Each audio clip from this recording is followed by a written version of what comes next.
দীপাবলির আগে শিলিগুড়িতে মোমবাতি তৈরিতে ব্যস্ততা। হাতে গোনার মাত্র কয়েকটা দিন, তারপরই আলোর উৎসব দীপাবলি। গোটা দেশ জুড়ে শুরু হয়েছে প্রস্তুতি।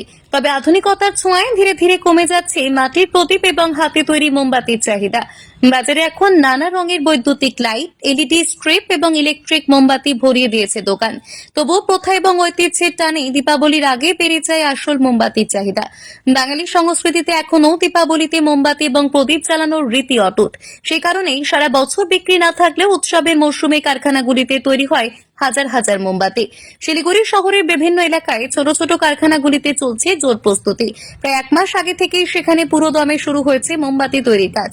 প্রতিদিন প্রায় হাজারেরও বেশি মোমবাতি তৈরি হচ্ছে।